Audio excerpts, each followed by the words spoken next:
So I'd like to welcome you all to the third memorial lecture in memory of Professor Edward de Bono, who sadly passed away on the 9th of June of 2021.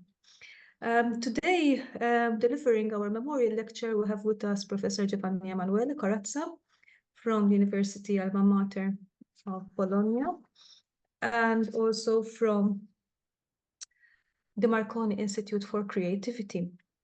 So Professor Corazza is a full professor at the Alma Mater Studiorum University of Bologna, and as I said, also the founder of the Marconi Institute for Creativity, and is also a member of the board of the International Society for the Study of Creativity and Innovation. He holds a PhD in Telecommunications and Microelectronics from the University of Roma Tor Vergata, and a PhD in Psychology from the Université de Paris. So his research interests are focused on the development of the dynamic creativity framework based on the dynamic definition of creativity. So Professor Corazza, I will leave the floor to you to pay homage to Professor de Bono. So the floor goes to you. Just for everyone's, just to be clear, this webinar is being recorded. Okay, thank you. Okay, so thank you very much, Margaret, for the nice introduction and for the invitation. As I said, it's really a pleasure for me to come and honor Edward de Bono. And if you have to say anything significant, you have to make it personal. So I will start with a personal twist, and then we'll get on to a little more scientific aspects. But the initial help will come from Mark Twain. Poses a very interesting question. The question is the following: what are the two most important days of our lives? So Margaret, you represent the entire audience. So what is number one, the most important day of our life? Oh, of my life or in general? Well, in general, your life, but yeah. Perhaps when one is born. When you're born, there's nothing more important than that. And the second one, don't be pessimist, please. What is the second most important one? I'm not going to say when I pass, but no, that's a pessimist view. That's a pessimist view. So no. So the second most important day, yes. Yeah. Go ahead. It depends on how you would like to on the take. So in my case, perhaps when I became a mother, I don't know, from a personal point of view, you know. So from Mark Twain's point of view, the second most important day is the day you understand why you're here, the vocational day. And apparently when I was born, which now is 60 years ago, the two things appear to, in a way, coincide, because I'm the son of a professor in electromagnetic fields, an engineer, and he was actually teaching the class while I was being born, because the doctor said, you can go and teach, no problem, it's going to take a lot of time. But I did not, I wanted to come out. So the students gave this present to my mother, a bib with the equation that my father was explaining as I was born. So clearly the vocation seemed to be that of an engineer. I was bound to be an engineer. For those of you who perhaps have seen this law, which is Ohm's law, there's something strange, which is this minus sign, because my father was teaching it in a strange way. But anyway, so my destiny seemed to be, traced as an engineer. And it went like that for all of the previous century, let's say the 20th century, 36 years of my life completely dedicated to engineering.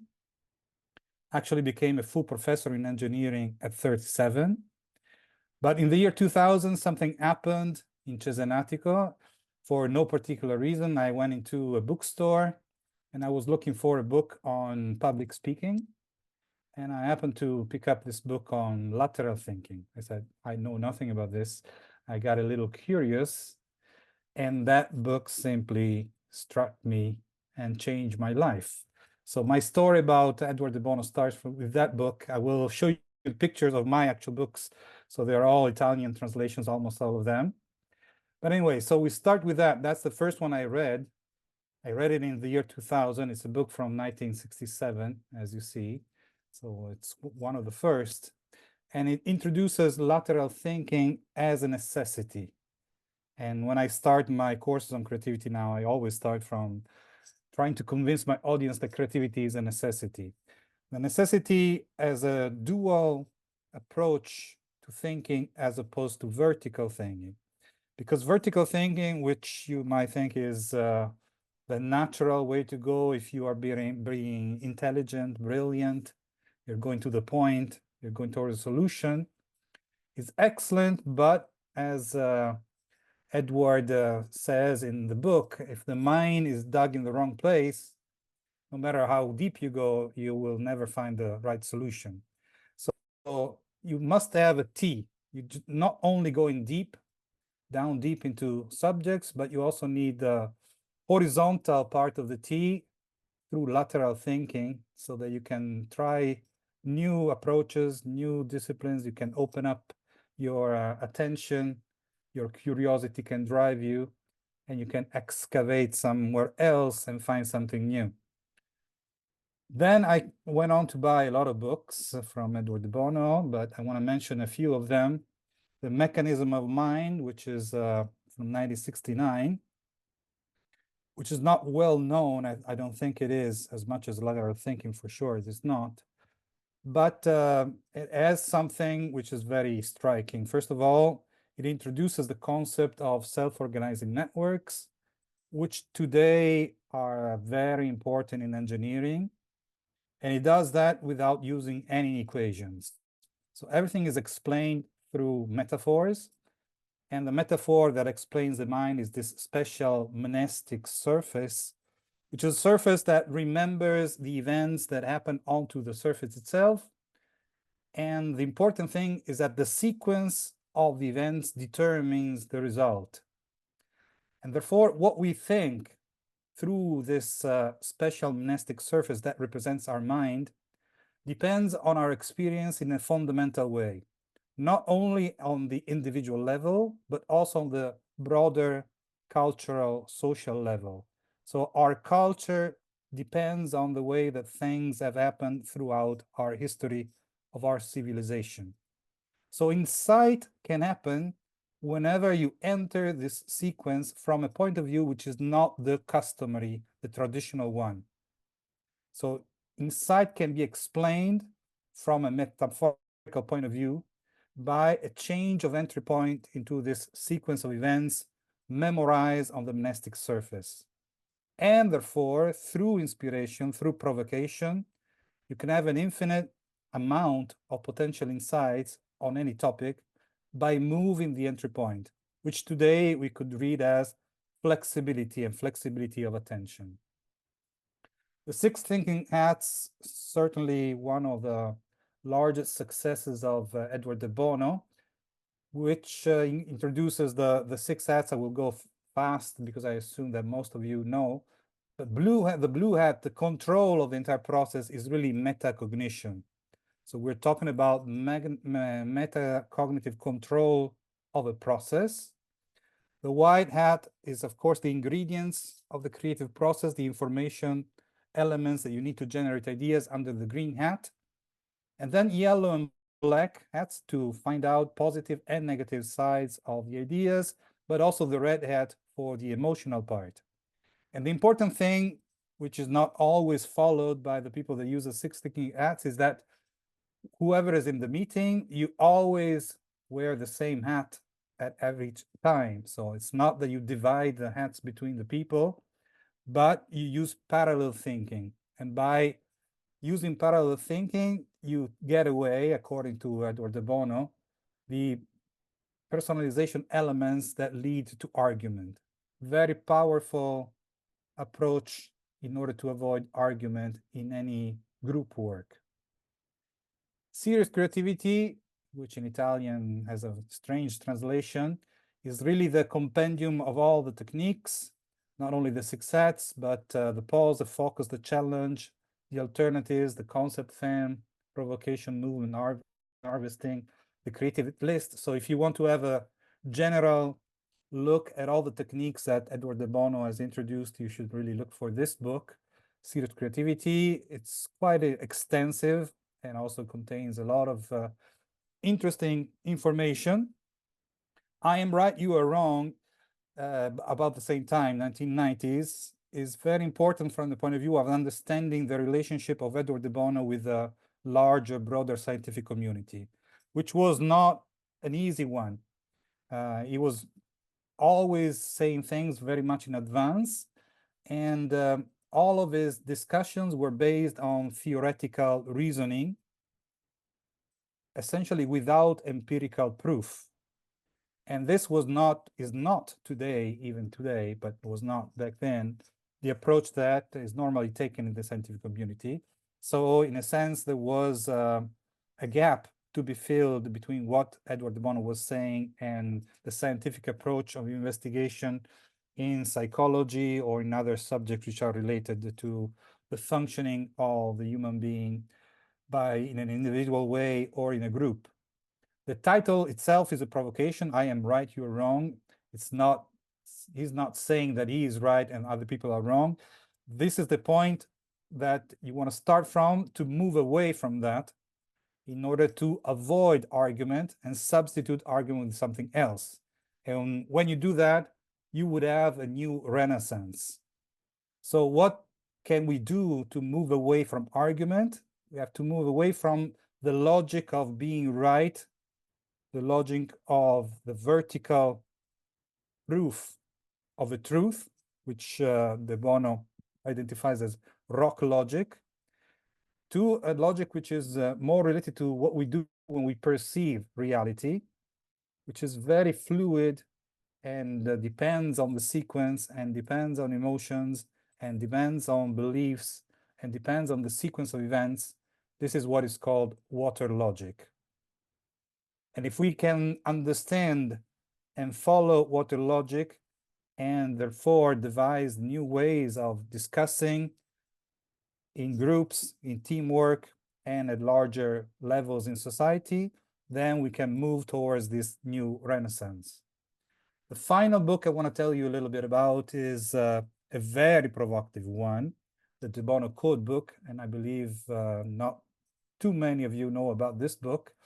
This is really a final challenge, if you want, because Edward de Bono here was actually challenging language itself, starting by saying that language was both the biggest help in human progress, starting from more or less 1.7 million years ago. All of the progress in civilization of our species, going before Homo sapiens, can be related to the development of language, but also a barrier to human progress. Why is that? Why would Edward de Bono think that language can be a barrier, remembering that this book is written in a language? So it's somewhat paradoxical that you could say that the very tool that you're using to express yourself is also a barrier. The fact is that the vocabulary that we use and the sentences that we form with that vocabulary are discrete and finite, and concepts get related to single words. Clearly, more complex concepts can be built by building phrases, sentences, paragraphs, but the power, the perceptive power of those concepts which are not identified by the single word is much, much less impactful than what it is for a single word concept. So essentially in this book, Edward de Bono introduces codes, numbers, more than 250, to represent complex concepts with a single label. And these 250 new codes are related to the way we direct our attention, the way we interact with each other, control our mood, to work in meetings, to establish relationships, to negotiate contracts, to assess situations, and so on. I'm not sure that anybody is using these codes as of today, and it would be very difficult to do for a human because these are numbers, really. But it's not at all, it would not at all be difficult for a machine to learn this code book and to use it. I just want to remind you of the experiment that happened in Google a couple of years ago. Two machines endowed with artificial intelligence that were allowed to talk to one another. They started at a certain point in time to develop a new language that humans could not understand anymore. And at that time, the experiment had to be stopped.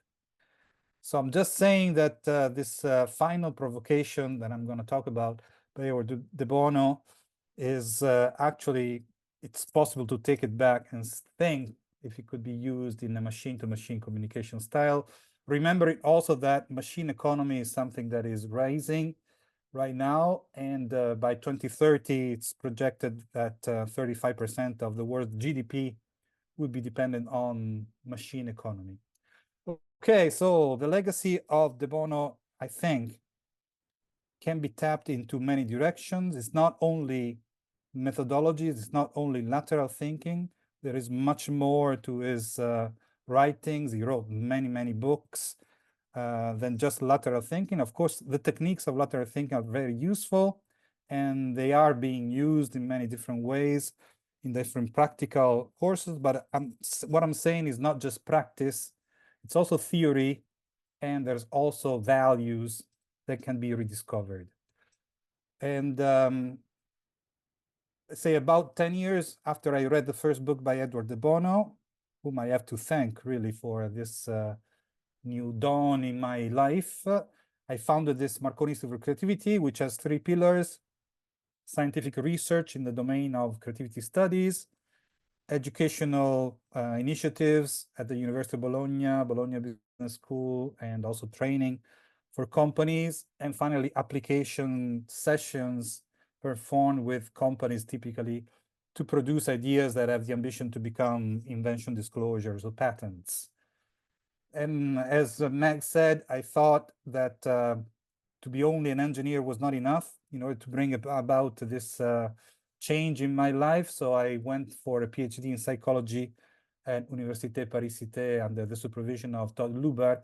So now I have this strange hybrid nature of the psychologist, the engineer, or anyway, whatever it is. So let's get into an application of de Bono's methods, starting from the very fundamental milestone upon which a theory can be built, which is the definition of the construct, the definition of creativity.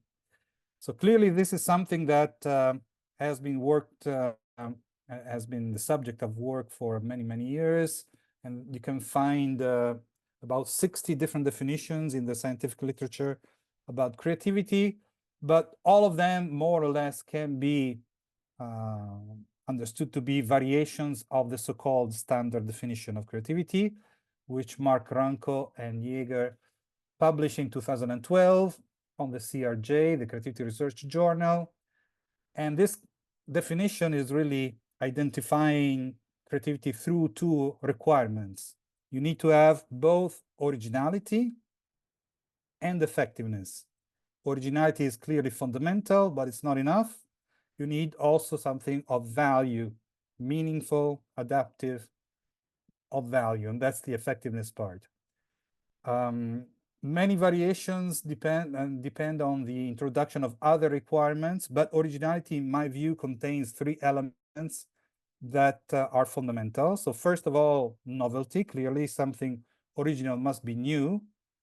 If it's not new, it's not original for sure, but not everything that is new is original. I could buy a new Fiat car, it's new, but there are thousands of cars that look the same and perform in the same way, so it's not an original product. So novelty is not enough for originality. You also need a second element, which also Dean Simonton put in his own definition of creativity, which is surprise, non-obviousness. Something original is out of expectation. It raises your eyebrows. The US Patent Office has 3 criteria to award the patent, and the second one is non-obviousness. An idea is not patentable if it's an obvious extension of an existing idea. And the third element, which also resonates with Mikhail Karkurin's definition is authenticity. An original idea is authentic. It carries the signature of the mind or the minds that generated that idea, which is a very important element also now today in the discussion about artificial intelligence, creativity. Is it really authentic? And in terms of effectiveness, we have many different interpretations depending essentially on the domain. So if we're talking about the arts, effectiveness is mainly aesthetics, but in general, you need meaningful ideas. They should be appropriate. In science, they should be elegant, perhaps symmetric, and so on. So if you talk to anyone in the creativity studies community, they would agree that this definition in general holds. So we apply the Bono techniques. We try to escape the dominant idea represented by this definition, and we ask ourselves, can creativity exist without originality? Is that really a fundamental requirement? Can creativity exist without effectiveness? Okay, so when you do that, you get out of the box, you get out of conventional thinking. So you should feel that you're not at home. You should feel that you're out of the comfort zone. And you're saying Giovanni is crazy. So let's see how crazy Giovanni is. So first of all, we can look at history. Thomas Alva Edison, one of the most successful inventors in the history, especially of electromagnetism, with thousands of patents. He was really coaching a team, a very large team of engineers that came crying to him every time they could not solve the problems that that Thomas had given them. And what he would say is that don't be discouraged, don't worry. Failing is part of this process. We have learned that what we're looking for cannot be done in that way, so now we can try something else. This is fundamental. Failure is a fundamental part of this exploration when you're working on something which is not one step away. Now, in the world of arts, Van Gogh, as you know, did not live a long life. He died when he was 37. Up until he was 27, he tried every job that he could find and essentially failed at everything that he tried out. So Theo, his brother, who was in Paris, an arts critic, said, well, why don't you try to draw? You draw very well, so why don't you do that? So he starts drawing, then he starts painting, but for 5 years, you know, it's the brown period, not great.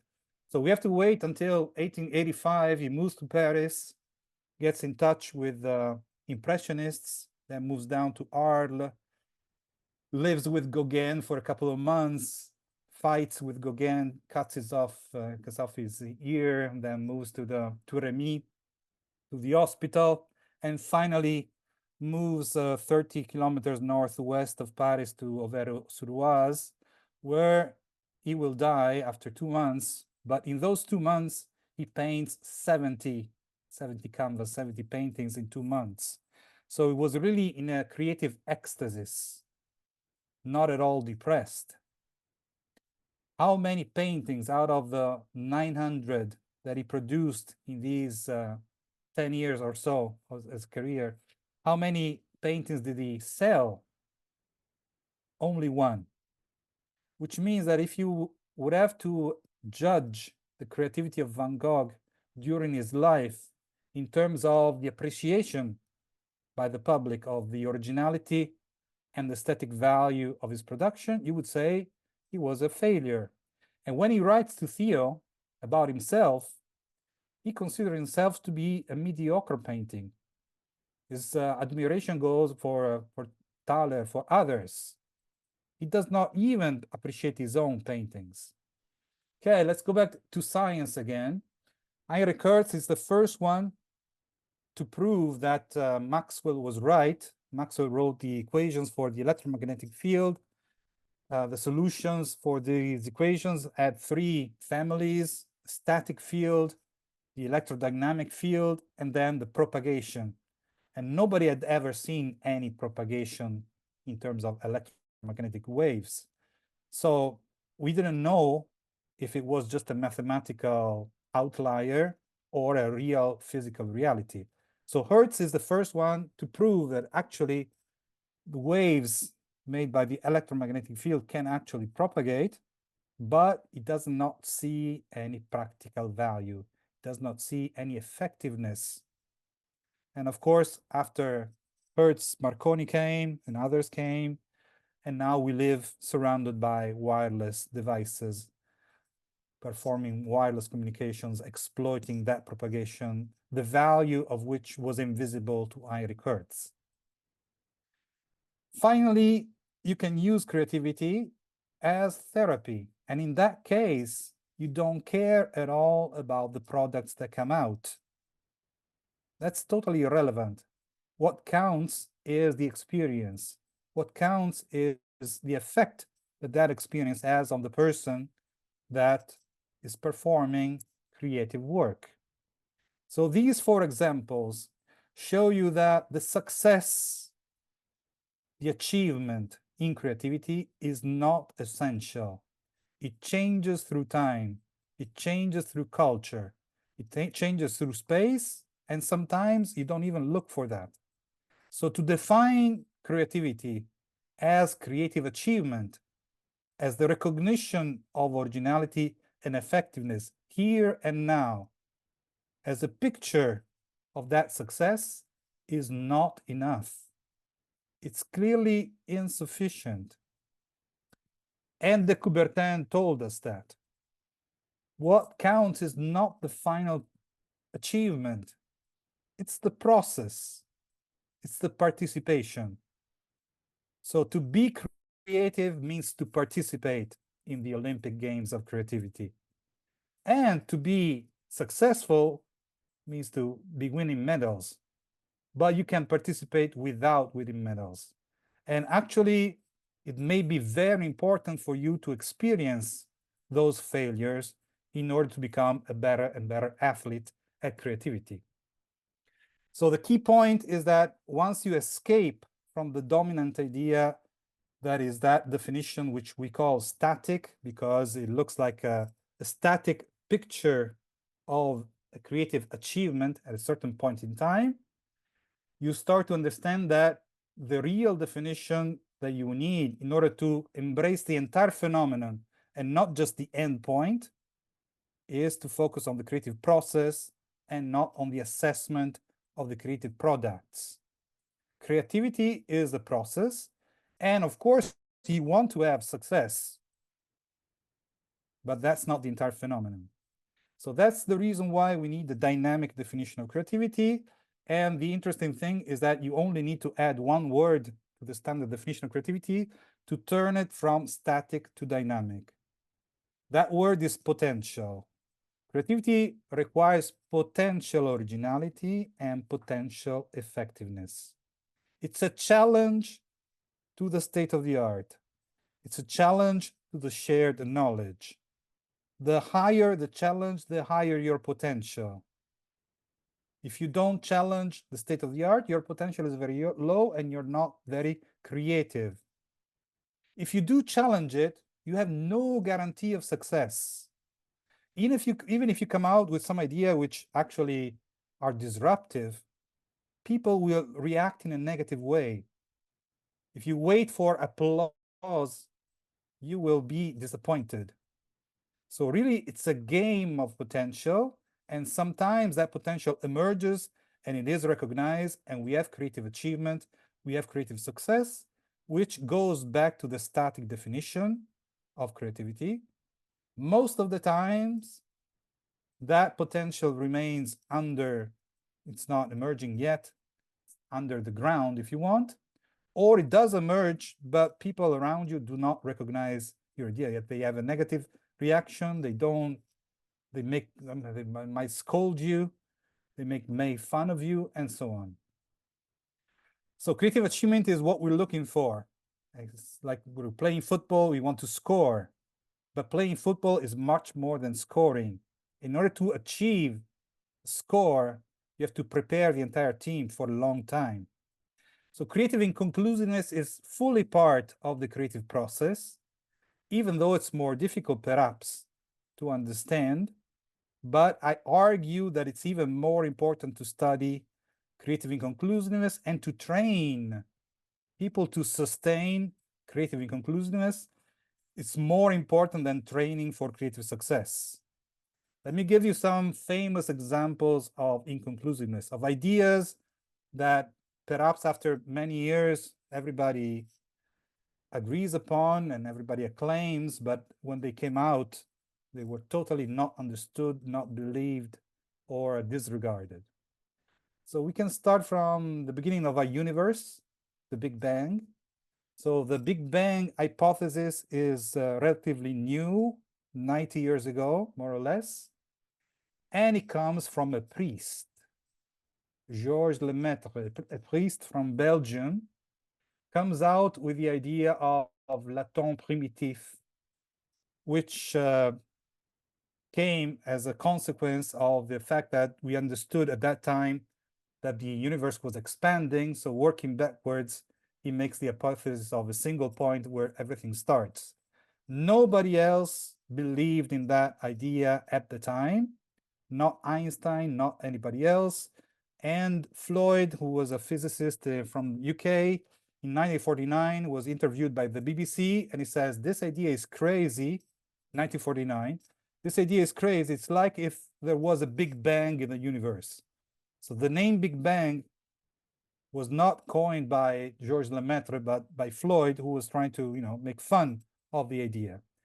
And then it was only in 1963 when two American radio astronomers were trying to look for extraterrestrial life.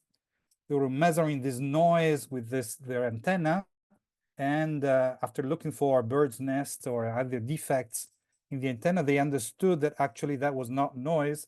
That was the cosmic radiation that came from the start of the universe. And after that, everyone believes in the Big Bang hypothesis. It took about 30 years for that idea to be recognized.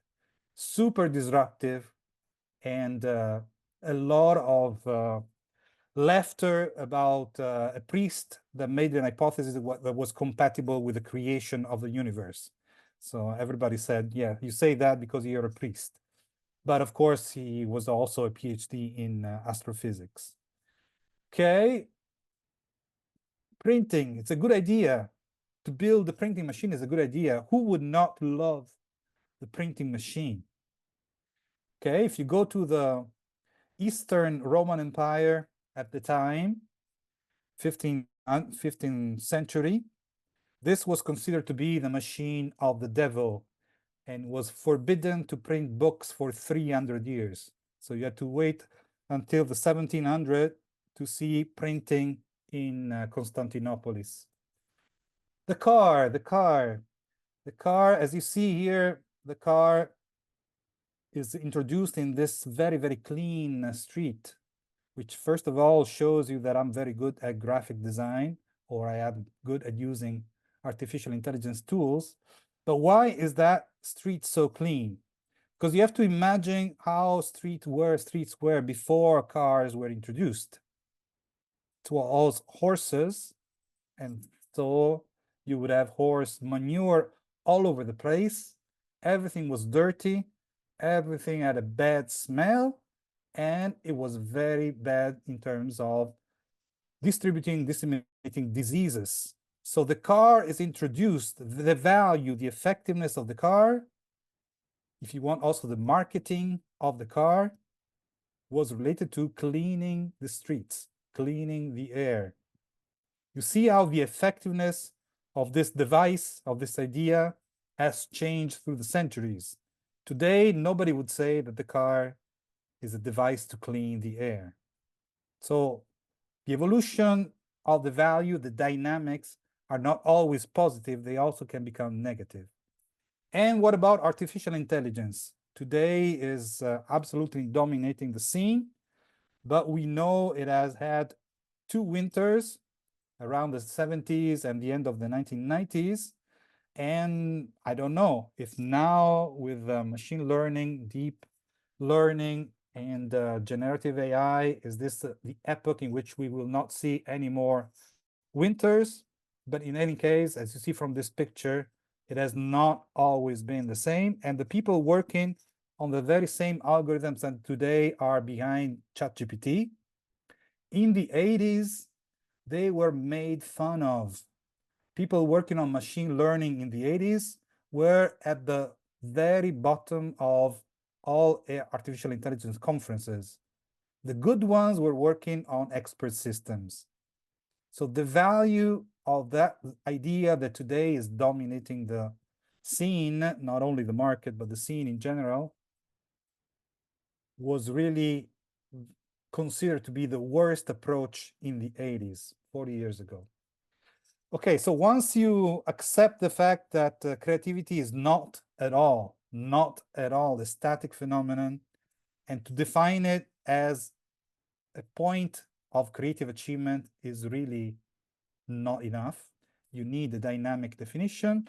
Then you can start expanding the consequences of that into what we call the dynamic creativity framework, which has both theoretical consequences and also empirical consequences. From the empirical point of view, I will not tell you much, but essentially everything we do tries to look at the dynamics in time, so that the phenomenon, for example, even for the alternative uses test, we measure not a single response, but the serial order which the responses are generated to see what are the variations in the neural correlates as time goes by. But from the theoretical point of view, in the dynamic creativity framework, you now start to understand that these episodes of creativity are not isolated. They might have a start and an end only from the point of view of simplification, but every creativity episode is concatenated with all of our past culture, and whenever it outputs any outcomes, the impact of these outcomes extends indefinitely into the future through the estimation, the dynamic estimation of the value of those outcomes, through the concatenation with future creativity episodes, and through finding unexpected new functionalities from the ideas, and therefore with serendipitous findings. When you concatenate all of these episodes, you will see that the number of episodes in our civilization grows exponentially. We are the only species with an exponential growth of our culture. And you might want to see where was the start. So you have to go back to the first creative industry, which was the stone tool industry 3.3 million years ago, clearly hominids. But before that, you can identify creative behavior in animals, non-human animals. You can identify creative solutions, absolutely creative solutions in plants. And you can even identify unpredictable, fundamentally unpredictable evolution of matter, inanimate matter. So we can find potential originality and effectiveness not only in the human species, but way beyond that. And everything is interconnected, because everything that happens to us humans depends on the evolution of life on Earth. The evolution of life on Earth depends on what has happened about 2.7 billion years ago. Before that, there was the formation of the Earth and of the Moon. Without the Moon, we would not be here. Okay, because without the Moon, there would be no transfer from the life that was generated in water onto the land. You need the tide. And so when we look for life in other planets, we're looking for systems of planet and a satellite similar to what we have with the Earth and the Moon. And there are several billions of those in the universe that you can find. So this unique creativity process we're talking about, it can be identified as the dynamic universal creativity process, or DUCP, which is the active ensemble of all these creativity episodes in the course of the cosmic evolution. And in this DUCP, you have 4 layers of complexity. The material layer, there are physicists that know nothing about the human being, but they work on creativity. So we have some colleagues in Rome, for example, Sapienza, they are physicists and work on creativity in matter. Biological creativity, psychosocial, which is ours, and then the artificial layer. So you see that creativity from artificial intelligence has its own place and should be studied within this theoretical framework. The fact that creativity is outside of the human species and can be found in the universe is not new, it's not mine. Whitehead, 90 years ago, said the very same thing. Actually said that creativity is the ultimate principle of metaphysics, because the universe can be described by three elements: the indefinite multi-definition of particles, the reality that is produced by bringing together this indefinite multitude of particles instant by instant, and every instant is new, every instant is original, and every instant is effective. Nothing can be more effective than that. So bringing together the multitude of particles into one reality, instant by instant, it's a creative act. Okay, so let me see, check the time. I have to go a little faster. What's next? Well, first of all, we've talked about the rise of artificial intelligence. We know that generative AI is challenging creative professions. Still, this January, in the 2023 report on the evolution of the job market by the World Economic Forum, creative thinking is still #1. So we still believe that we need to develop creativity in humans, even though artificial intelligence is starting to behave in a generative way. So clearly what is important is the collaboration, the human-machine collaboration, in order to enhance humans' creativity. And the role of creativity of humans will be related to our ability to draw inspiration, to have emotions, to sustain frustration, and to imagine alternative futures which are far away from simple quantitative extrapolation of the present, which is normally what a machine with big data analytics does. This ability that we have to imagine alternative futures and to project ideas onto these alternative futures allows us to see the value where nobody else sees it, not even a machine. So what I'm telling you is that there's room, absolutely, room for the human in the AI human collaboration for the creative process. We have our own model. I don't have time to get into the details. The model is dedicated to Da Vinci, but Da Vinci is not only the name of Leonardo, it becomes also an acronym that allows you to memorize 5 mental states. The first one is the drive, the excess energy and time that you need in order to escape from the dominant ideas, in line with what Edward de Bono was saying. The I stands for information, where you have room not only for relevant information, the ingredients of a generation, but also for inspiration. And this is in line with the provocation techniques that Edward de Bono was introducing. The N stands for novelty generation, which can be performed both in a convergent synthetic way or in a divergent explorative way. And very important, perhaps most of the art of the process in the C, which is the creativity estimation, not assessment, estimation. This is not metacognition. This is fully part of the process. It's a key part of the process. Estimation can be convergent to the focus that you started with, or you can diverge, which means taking your idea into alternative futures, alternative scenarios, and perhaps finding something that you were not looking for, serendipity, out of which you get out with a prototype, and then you have implementation, without which all of this is just wishful thinking, but we need concrete impact on the world.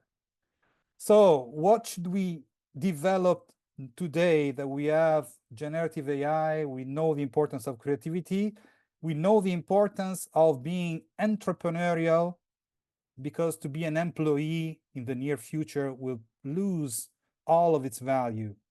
So we all move on towards larger and larger portions of taking responsibility, leading, and taking risks. So we coined this new word of the creativepreneur.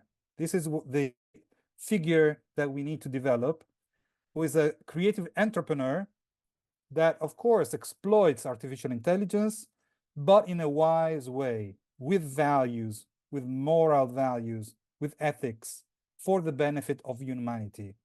Now it's the time to say that it's not enough anymore to create or to innovate. We also have to bring in, at the same time, values, morality, because the dangers have become as large as the possible benefits with a tool of the power equal to artificial intelligence. So, as Edward de Bono said, creativity or lateral thinking is a necessity for our survival. Today, we might say cyber creativity is a necessity for our survival. And I thank you very much for your attention. Thank you for an excellent presentation, Giovanni. Lots of food for thought.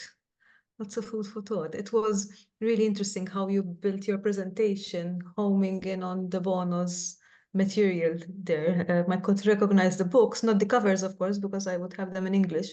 Right. But but it was lovely to see that you actually experienced that material as well. So I have lots to say about the presentation, but perhaps we can give the floor to our audience. So it would be good to know that because our audience have no idea, there are close to 80 people on the call. So a lot of people made it. Thank you very much for being with us.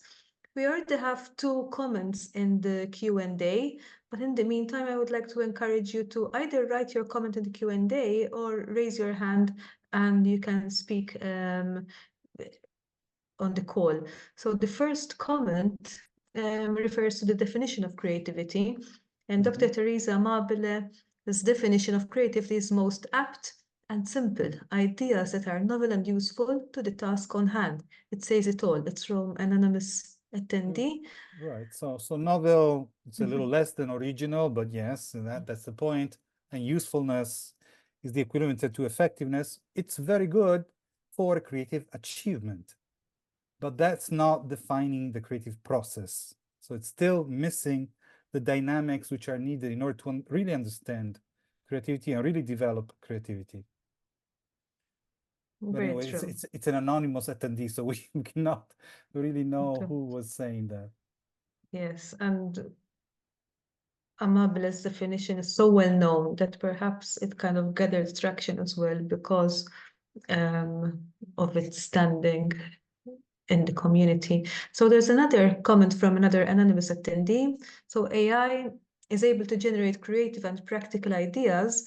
How long will we need people for simple or complicated problems that have standard solutions? That's an interesting one. Yeah, of course, the advent of artificial intelligence is changing epistemology. So the value of knowing is changing, and this is a dramatic change. I don't think we realize how dramatic that is. But still, we're moving towards a new phase. And as I said, creativity goes well beyond Homo sapiens. So we should not feel that we are the only existing creature in the universe. So in the larger picture, I think that creativity from artificial intelligence had to come. It would have come at some time, and we will learn to live with that. We will learn to interact with that. And we must work in order to preserve the value, the importance of the human side. And I'm sure that we can do that.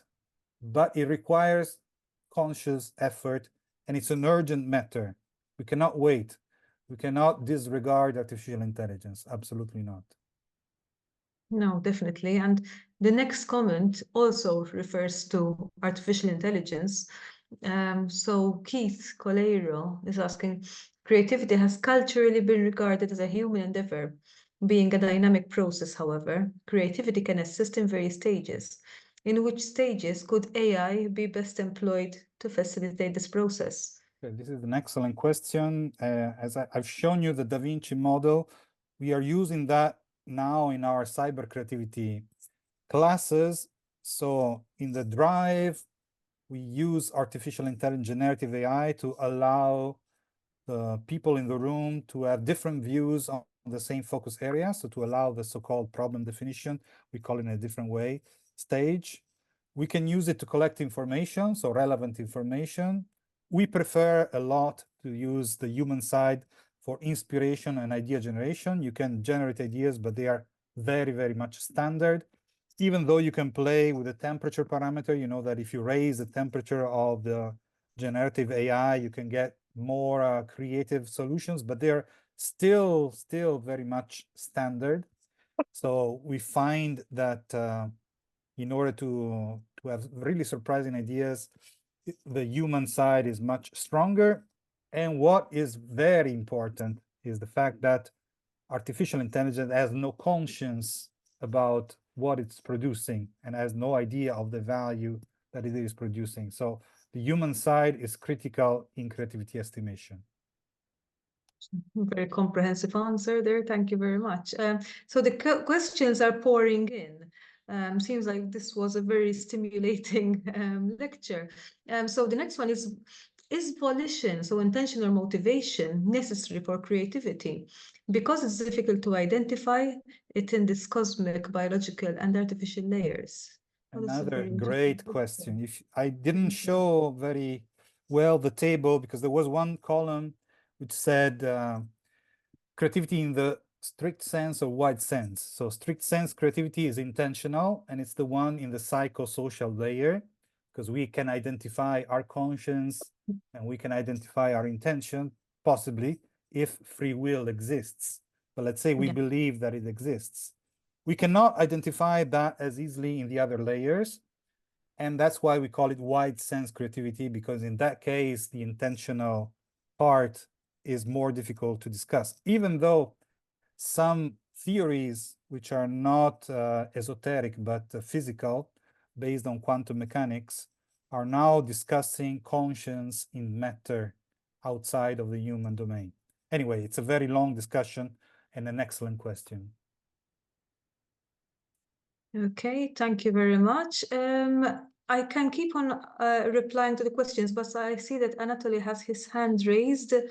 So Anatoly, if you give me a second, I'm asking you to unmute, so you should be able to speak, Anatoly. Can you hear me now? Yes. Perfect. Thank you very much. And thank you, Giovanni, for a wonderful presentation. I really enjoyed it. And my question is, since you mentioned this component of authenticity, yes, I wonder, and it's really interesting, I think, to speculate about, because right now there is no question, but I wonder, what do you think about the definition of authenticity from the perspective of AI? Because initially we were talking about authenticity as the authentic engagement of a creator in the process of creation. But now, since the AI comes on the scene, should we redefine this whole concept of authenticity? Thank you. I think you're touching on one of the most critical points, because I see November 2022, the date of the outcome of on the market of ChatGPT, as the death of authenticity. We buried authenticity on that day. But okay, this is a little bit of an exaggeration. Anyway, so it's very difficult. It's very difficult to define authenticity when you have models for style. We're modeling the style of the voice. We're modeling the style of movement. We're modeling the style of music. We're modeling the style of videos. And once you have a model for that, given a prompt, you can generate something according to that style, which never existed before, but that follows in a faithful way that style. Is that authentic production, or is it a fake?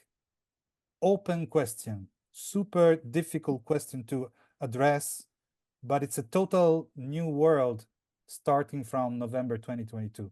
So I think, Anatoly, we can work on that. I don't have a good answer right now.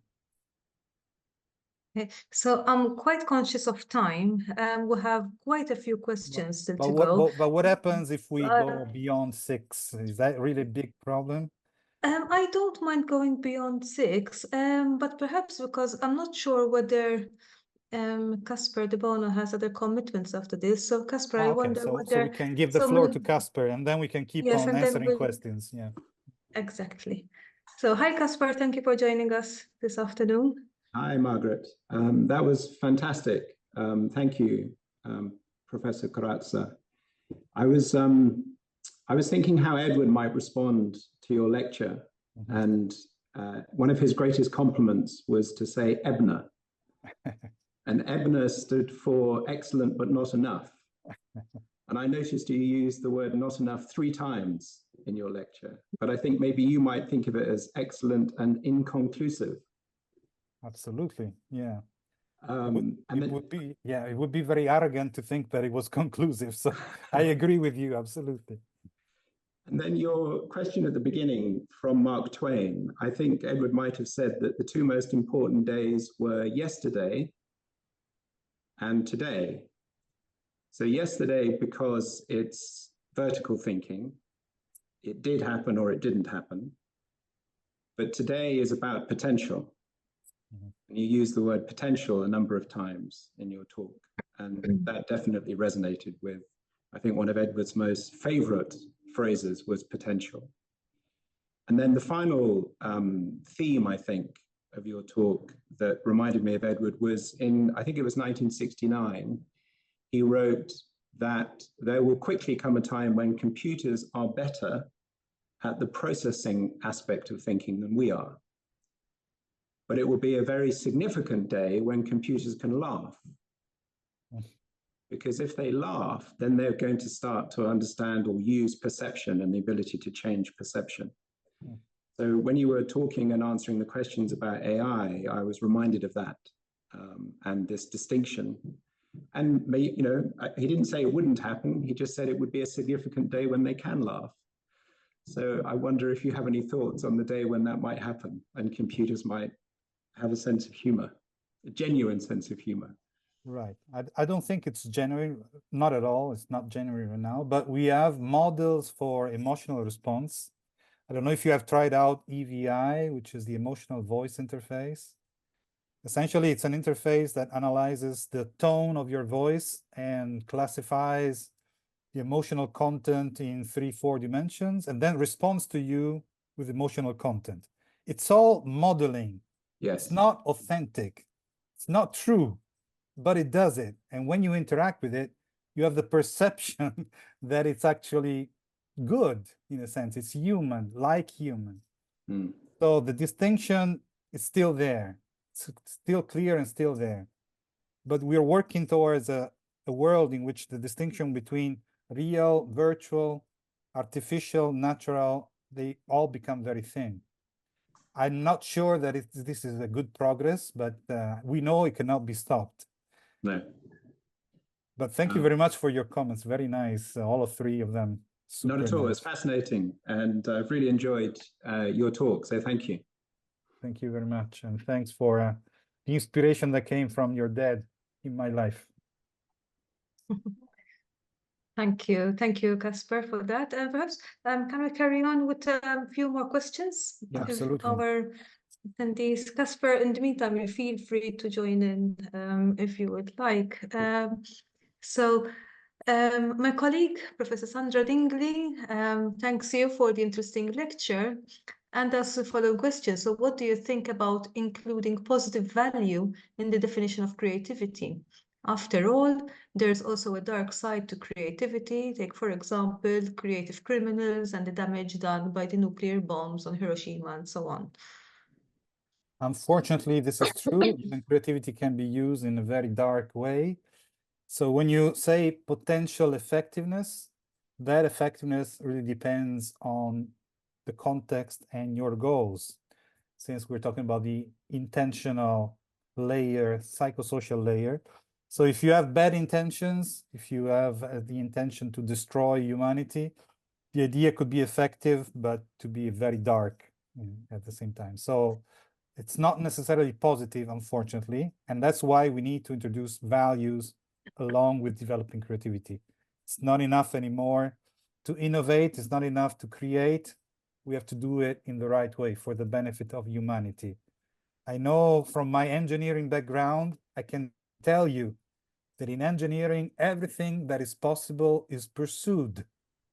There is no reflection on the possible consequences. Everything that is possible is pursued. I don't think we can afford that anymore as humanity. So lots of experimentation there, going whichever way. So we have two questions relating the code book. Okay. One directly relating to language, and the other one more specifically like how does the Bono code book initiative compare to AI language learning? Sorry, I'm losing my voice. So how does the Bono code book initiative compare to AI language learning? Okay, so language learning right now on generative AI is really based on machine learning, and therefore you start from text that was generated by humans and huge amounts of that, terabytes of that, and you train these super large deep neural networks based on essentially a very simple algorithm of backpropagation based on completion of sentences. So it's really based on human text. But once this has been achieved, and we have achieved very good levels of that, you can start training also on artificial data. And could that artificial data include the codes of the Bono codebook? I believe so, but I'm also saying something that nobody has tried before. So it's just my feeling that it could be done, but I'm sure that nobody has tried it out yet.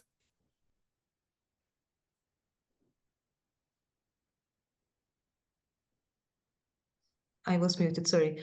That was an interesting answer. Actually, one of our, I don't know whether he's still here, but one of the participants on the call, a colleague, Norman Darmanin de Mayo, has actually taken a number of lateral thinking jokes and tried them out on ChatGPT to see. And he has actually, a second, I should have it here. He has actually published a book locally. Where is it? So my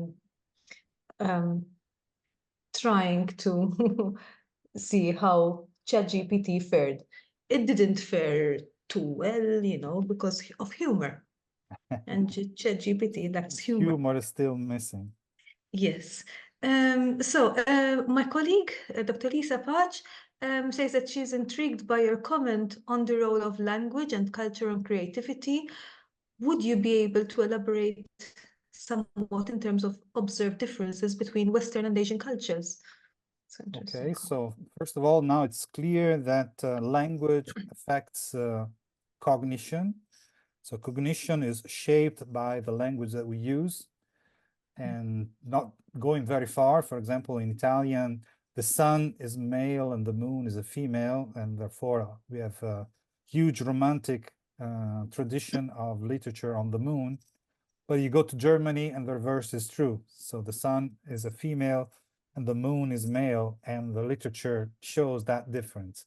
So certainly the impact of cross-cultural studies in terms of Western and Eastern cultures, in terms of different languages, would show a lot of differences in the ways that we think. I am not an expert in the Asian culture, so I cannot say too much more, but the role of language in our development as a means to model reality has been critical. All of our civilization is building models upon models. The stone tool is a model of the lion's arm. Language is a model of the reality that we live. Fire is a model of the sun.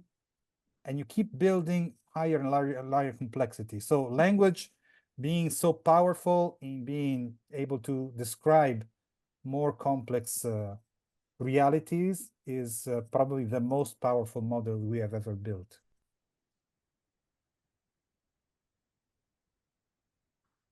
Thank you. Thank you very much for that. We have another question, this time from Elizabeth Morney from Finland. And she thanks you for the excellent keynote. I'm wondering about the judgment of creativity. In your opinion, can oneself be the judge of creativity? I'm referring to Bourdieu, who stated that taste is born through a classification of things. Can self-judged creativity also be a classification of creative acts? In line with this dynamic creativity framework, I don't like the word judgment, even though sooner or later you will have to judge, even though sooner or later you will have to make a decision if this idea is so good that you want to start up a company on that. So you need judgment. I'm not saying, of course, you need that. But the later that judgment comes, the higher your potential, and therefore the higher your creativity. So what can you do instead of judging? You can estimate the value. Estimating the values means to bring more energy to the process and trying to imagine all possible consequences, all possible applications, all possible futures. It's a never-ending exercise, of course. Clearly, when you finally judge, you classify, as you say, then you can build preferences, you can build taste. I absolutely agree with you. But I'm saying this is something that has been studied a lot. And when we perform experiments in the lab, of course, we need to have scores. And it's all clear. We need the scores in order to find statistical results. But the reality is a dynamic process in which the art is more in the estimation than in the generation of ideas. There is more art in seeing the value where nobody else sees it than in generating ideas. Generated ideas can even be almost mechanical, but to see the value is human. Thank you for that. We have Carlo Alberto Nucci. Who says, dear Giovanni, do you think that creativity is somehow related to self-awareness? I would say that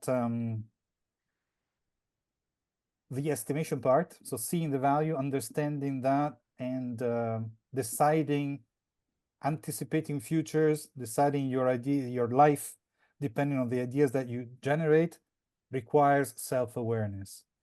Other parts of the process, they really do not, and that's why we can use generative AI to help that. And therefore, we can build a very useful and powerful collaboration between the human and the machine in the creative process. It's a mistake today to say that the humans are not needed anymore because the machine can do it all. The machine cannot do it all. Right now, it's only feed forward.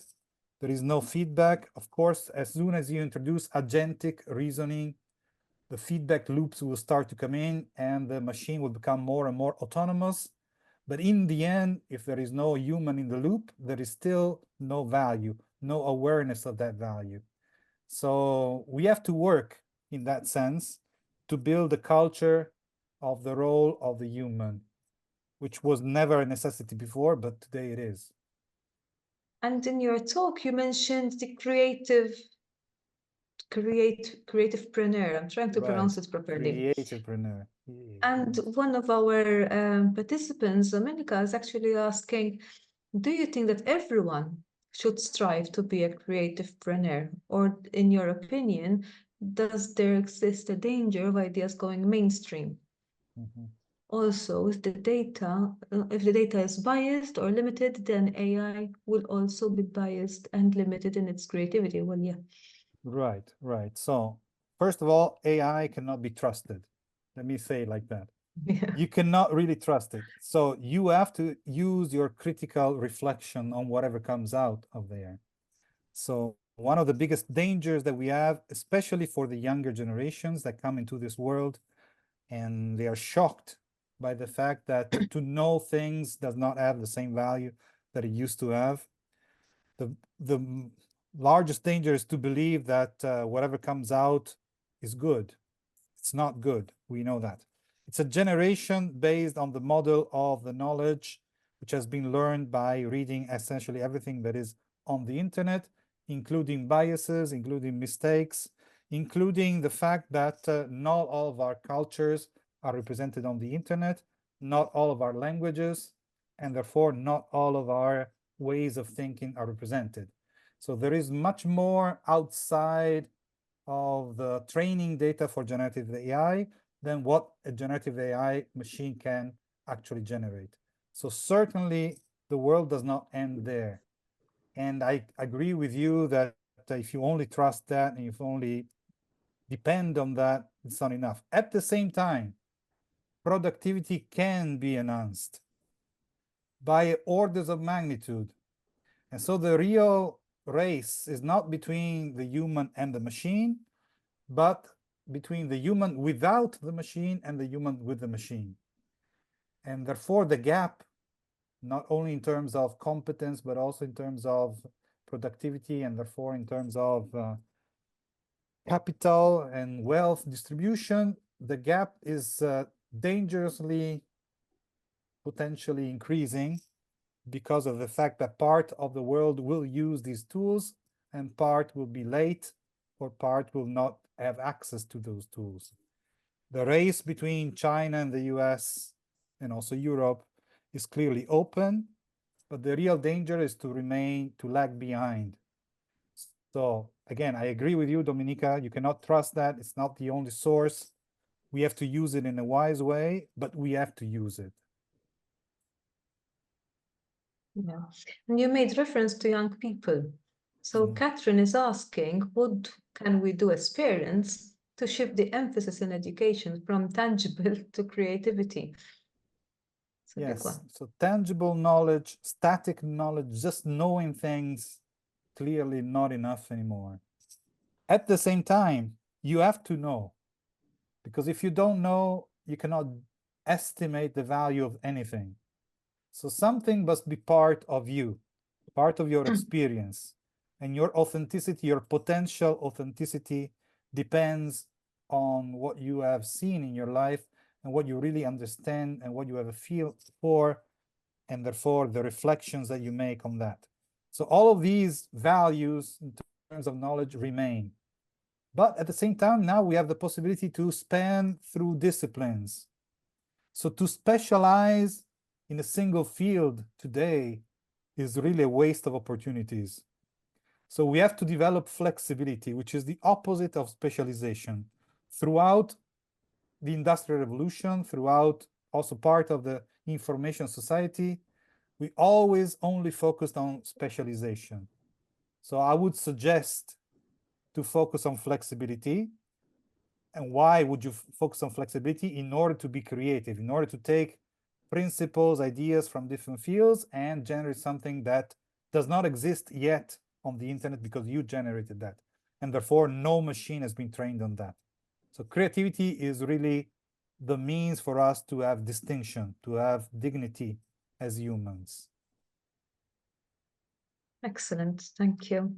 Pritam asked us, asked you, do you think we can lead for creativity, and what do you think of the traditional funnel approach for capturing and exploring ideas? Do you think it's still relevant and useful today? I missed the first part of the question because there was a ditch in the audio. So can you repeat the first part? Sorry. Do you think we can lead for creativity? And what do you think of the traditional funnel approach for capturing and exploring ideas? Do you think it's still relevant and useful today? Okay, leading for creativity, absolutely yes. This is what essentially the creativepreneur concept is about. So if you're really creative, your potential is high, your ideas will be projected into medium long-term futures. If your ideas add value here today, they are a creative achievement now, your potential is still mediocre, okay? So if you really are creative in a sense of high potential, your ideas are far away, and therefore they're very risky. You have to decide, you have to invest, and people will say it's not possible. People will say it's wrong. People will say it cannot be done. So unless you're also a leader, that activity will fail for sure. The possibility for that activity to have success depends on your leadership skills. So leading for creativity and leading to be creative, these are things that go together. At the same time, we also have other aspects of creativity that are not necessarily leading, because collaboration, cooperation, peer-to-peer collaboration, flat hierarchies are all elements that you have to bring in when you work as a team. An hierarchy in a team also decreases the potential of that team. So you see the balance, very delicate balance between leading, but also listening in an active way to others. Leading, but also having no hierarchy when it needs you're in the middle of the process. So perhaps it's a dance. It's a dance between leading and listening, leading and cooperating at the same level. And it doesn't really matter if you're young or old, if you have experience or not. Ideas can come from all levels. And as soon as you judge, you miss opportunities. So you have to take every input and maximize the value, which is easy to say, of course, and it takes a lot of energy and time to do. But let me also say that it's so energy expensive and time expensive that you cannot be creative all of the time. So this activity we're talking about, it's a very small percentage of your activity. It's many smaller percentage of your investment. It's a gold part, but not the majority of the time. So most of the time we have to live inside the box. To go outside the box is something that we do every now and then for the important things. Okay. Do we have time for two more? Okay, sure. Perhaps, is it okay? Yes. So I'm just going to pick two more questions, but in the meantime, Max, you're asking for material related to the Da Vinci model. I have a copy of the book, which I would happily, I don't know whether you're in Malta or not at the moment, but which I can happily share. But perhaps Professor Corazza can also share some material as well, which I can pass on. Can I share my email address on the chat, perhaps? Yes. No, this is only for the host or for everyone here. So so you can send me an email. I can send you the material you're interested in. Absolutely. So this is my email address. Okay. Okay. So we have it in the chat. Okay, so in the meantime, Rocco is asking, could we consider the cerebral system a sort of binary, so zeros and ones system that is related to input-output phases within the creative process, like idea equals photon? It's a complex one for me. Okay, so let's say that the neural networks that we have, the biological neural networks, are more sophisticated than the ones that we are reproducing in the artificial neural networks. The perceptron is the model of the neuron, but it's a gross simplification. We have, and Edward de Bono actually in The Mechanism of Mind speaks about that. So it gives me a chance to speak again about that book, which I would recommend to read. It talks about the fact that emotional states change the path of activation of patterns that are normally interconnected, but those interconnections and the sequence in which the patterns are activated changes depending on emotions. And this does not exist in artificial neural networks, okay? Of course, you could simulate that artificially, but currently it does not exist. So we are not just binary machines, we are much more complex, we are analog machines, even though neurons can fire or not fire. So there is something which is crossing a threshold or not crossing a threshold, and that is on-off. But still, that threshold level is dynamic, and for example, it depends on our emotions. Okay, so we have Michelangelo Marinoni. Do you think that humans have an edge over AI on creativity since it's easier for us to tolerate ambiguity, which I understand is a key aspect of creativity? And while we're on AI, someone else is also asking, since it has no soul and no judgment, how can it love? Right. So I'm trying to be conscious of time and being economic here. Right. So Michelangelo, by the way, he was my student back in University of Bologna, so it's very nice to see him here. Do we tolerate ambiguity better than machines? I'm not really sure, because ambiguity for machines is just taking inputs which are very far away in a semantic sense and bringing them together and processing them together. So when you put an input like a prompt into an artificial neural network, this is transformed into a vector of numbers, which is mapped onto semantic spaces, spaces that have semantic meanings. For example, two concepts which are close will also be represented by two vectors which have small Euclidean distance between them. And two concepts which are far away from a human understanding, they will be represented by vectors which are very far away. And the machine can tolerate that very easily, much better than we do, actually. So not sure that we have an edge in that sense. Okay, what was the other question, Meg?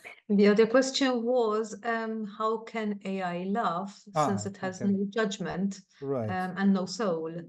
Yeah, I don't think it can have any genuine laughter. No, we can simulate that, because I told you, you can try out this EVI, this emotional voice interface. It's just amazing in the way it responds and the way it really resonates with your emotions. So it can do that, but it does not mean anything to the machine. It's just numbers. It's just numbers crunching. We are the ones who get surprised. We are the ones that get, impressed, not the machine, not at all. I'll ask the final question. So here, William Haley has a question, but also a comment. So let me start with the comment in relation to your reference to specialization. He would like us to direct people away from specialization, rather direct specialists towards specializing in other disciplines and perhaps being more flexible. No, of course, there is value in specialization, and to say that we need to develop more flexibility than specialization is outrageous, I would say. It's an outrageous direction, which is totally the opposite of what we have been doing for 250 years. So I cannot say a thing like that and expect that everybody agrees. So I absolutely welcome your comment. The thing is, in my life, I'm trying to live, okay, what I say. So of course I specialized as an engineer, and I'm trying to specialize, I will never be a real psychologist, but I had a PhD in that. But the real value of what I do is when I bring the two elements together. So bridging disciplines which are very far away, which is in line with what you're saying, of course, with specialists with different disciplines, is the direction to go. So it's not just multidisciplinarity, which is bringing specialists together. It's transdisciplinarity, and in the future, post-disciplinarity. But to discuss that would take another seminar, so we cannot do that. Your first question is value without context cannot be defined. Absolutely. So the value is always relative to the context, and the definition of creativity can also be extended by saying it's a context-embedded phenomenon that requires potential originality and effectiveness. So the context is absolutely the domain that changes the value of the things that you generate and the estimation of those things, and changes fundamentally the relationship between intelligence and creativity, which is another topic. Again, we cannot go into that, but I agree 100% with you that context is fundamental. I wonder whether I can actually ask one last question, which Felix has asked. So with reference to value, so we spoke about positive value, and he says, like, so who determines what should be positive value? Okay, in terms of subjectivism. Again, it's true, and this is why we need a dynamic definition, because if you accept a static definition in which you only define creativity when there is a positive instance of originality effectiveness, you're defining nothing essentially. So the potential element allows for subjectivity. And I see subjectivity as richness, not as a problem. The fact that we are different and we see different values in the same idea is an opportunity. And if you work together and you allow through the dialogue to see other people's point of view, and now you understand why he or she was seeing different things, and from her subjective point of view, now you've grown, and now your potential is larger. If you try to be homogeneous, objective, you're toning down the process, you're reducing the potential. So I agree with you, it's subjective, and that's good. Thank you. So thank you for that. That would also take another lecture. So we would like to thank you for making the time and space for us this afternoon, because this was really a engaging. pleasure. So thank you very much.